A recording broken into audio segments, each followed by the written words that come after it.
seria incrível.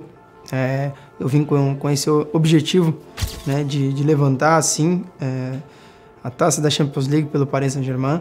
E seria incrível, seria maravilhoso poder, né, repetir o feito que a gente fez em Barcelona juntos aqui no Paris.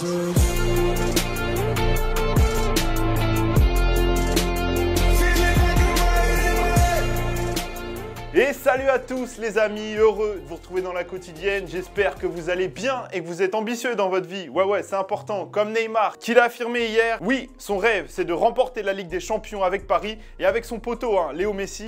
Alors ça, il l'a déclaré dans une interview avec son sponsor Red Bull. Et il en a aussi profité pour mettre les points sur les i sur ses récentes déclarations à Dazen, où il avait déclaré, rappelez-vous, que la Coupe du Monde 2022 serait sa dernière avec le Brésil, ou pas. Enfin, on ne sait plus trop du coup. Na verdade, eu falei alguma coisa que deu a entender outra. Eu acho que essa seria sim a minha última Copa do Mundo. E eu encararia ela da melhor forma possível. Tem jogo amanhã e esse pra mim vai ser o último jogo da minha vida. Então se essa Copa se aproxima, pensando nela como se ela fosse a última pra mim, né? E quando eu falei isso, falando que eu já ia parar de jogar futebol, que não sei o que, já deixaria a seleção, e babá. Dizer que eu vou encarar ela como se fosse a última. Et pendant qu'on parle de Neymar, tenez, on en profite pour faire une petite page spéciale PSG. Mais vous réjouissez pas trop vite, amis parisiens, parce qu'on n'a pas que des bonnes nouvelles aujourd'hui. Et ouais, ça va mal côté Paris avec un premier couac officialisé hier. Sergio Ramos ne reprendra pas l'entraînement collectif cette semaine, lui qui était pourtant attendu hier. Alors on cite le PSG, la reprise pourrait être envisagée dans le courant de la semaine prochaine pour l'ancien madrilène. Ça commence à faire long pour les supporters parisiens. Et l'autre tuile, c'est l'annonce du forfait de Marco Verratti pour 4 semaines. Oui, le milieu parisien qui est sorti blessé ce dimanche lors du Classico face à l'OM, touché à la hanche. Pas de match face à Leipzig donc pour Verratti. Gros coup dur pour les Parisiens.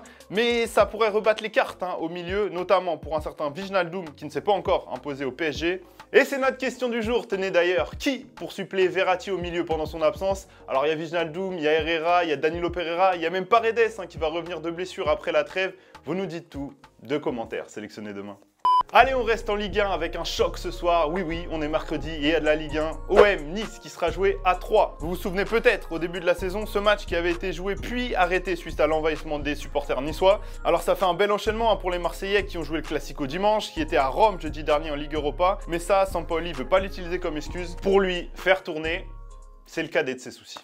Creo que lo importante es poner a lo mejor que están para ganar el partido. Yo creo que todo lo que tenga que ver con gestión pasa a segundo plano. Yo quiero quedar bien con todo el mundo para hacer una gestión y que todos estén felices, estoy poniendo a lo mejor en riesgo el resultado. Mis intentos son siempre los mismos, no trabajo para conformar, trabajo para ganar. Et avant ce match, Christophe Galtier, le coach niçois, s'est lui aussi présenté face à la presse et il a été questionné sur le sentiment de revanche que pourraient avoir ses joueurs avant ce match. On rappelle que la rencontre avait été interrompue alors que Nice menait 1-0 à l'époque. Et pas question d'allumer la mèche, ici ça prône le fair play et l'apaisement. Non, il n'y a pas un sentiment de revanche et je répète que c'est rien passé entre les joueurs lors de la confrontation ici à Nice. Donc non, il n'y a pas un sentiment de revanche. Allez, petite pause avec le ballon, le traditionnel football vrai et on file tout droit au paradis, plus précisément à Tahiti pour le trophée des champions. Et on a eu droit à ce petit bijou, regardez ça, cette frappe de plus de 60 mètres qui a totalement surpris le gardien. Bon alors il n'est pas totalement exempt de tout reproche, mais bon ça on dira rien. Il est dans son camp. Il est carrément dans son camp. Celui-là, il va rester dans les annales, les amis. Énorme. Et c'est bien, Théo Tougiton, regardez bien. Ah, mais il est là. Il est à 30 mètres de son but. Et dans le même match, on a aussi eu droit à ce missile dans le temps additionnel de plus de 30 mètres. Et là, pour le coup, on va rien dire du tout sur le gardien. Il peut pas faire grand-chose, le pauvre. Quel but! On voit des super buts. Il est quasiment 30 mètres, un peu plus de 25 mètres, en pleine lucarne. Et on termine ce football vrai avec ce petit crack venu tout droit du Canada, Matteo De Bruyne, qui nous a offert cette reprise de volée incroyable. Le tout sur un terrain tracé avec des lignes de foot US. Bref, du vrai football vrai quoi. Oh my, Matteo De Bruyne, what a strike from the top of the box. Et petit point culture pour les quarantenaires comme Thomas Mekich, vous aurez forcément pensé sur cette action à la magnifique passe de Beckham pour Zizou à l'époque du Real Madrid. Clément, tu l'as celle-là ou pas? Tu l'as pas du tout. Ça m'étonne pas. Tapez Beckham Zidane sur YouTube, allez regarder ça, franchement, c'est obligatoire. Allez, on file en Espagne avec des nouvelles de notre chouchou Ousmane Dembélé. Hier, Thomas vous annonçait un retour imminent sur les pelouses pour le Français. Et cette fois, c'est son coach Ronald Koeman qui a parlé de lui et de son avenir notamment. Et malgré les critiques, Koeman il est toujours derrière Dembouz. Et ça doit lui faire plaisir. Et à nous aussi, on va être honnête. Su principal objetivo es que renovar el contrato.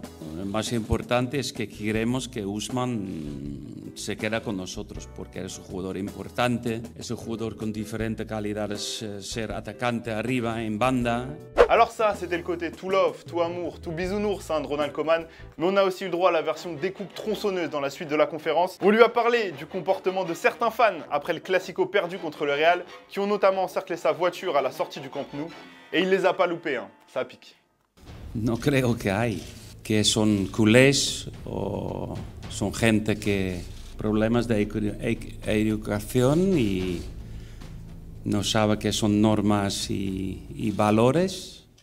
Allez, les réponses à la question que vous posez Thomas hier, est-ce que Zidane est l'homme de la situation pour le Paris Saint-Germain? Pour toi, Nansour, c'est un grand oui. Zidane, c'est tout ce qu'il manque pour un club comme le PSG. C'est un entraîneur qui a clairement une capacité de management, qui n'hésitera pas à faire les bons choix pour l'équipe, sans pour autant tenir compte des égos. Et à l'inverse, pour toi, Kylian, Zidane se repose et attend tranquillement l'équipe de France. Tu ne le vois ni au PSG ni à Manchester United. Son prochain objectif, c'est clairement les Bleus. On ne sait pas si tu as des infos, mais on veut bien te croire. En tout cas, ce qui est sûr, c'est que vous repartez tous les deux avec votre FIFA 22. Bien joué les gars. Allez, c'est déjà la fin de la quotidienne. Merci à tous de nous avoir suivis. Avant de nous quitter, allez checker sur notre chaîne YouTube. On a publié une petite interview de Lucas Paqueta, 8 minutes. C'est cadeau, c'est magnifique. Sortez les popcorn. Demain, vous retrouverez le petit prince, que dis-je, le roi Clément à la présentation. En attendant, on se quitte comme d'habitude, en images et en musique. Ciao!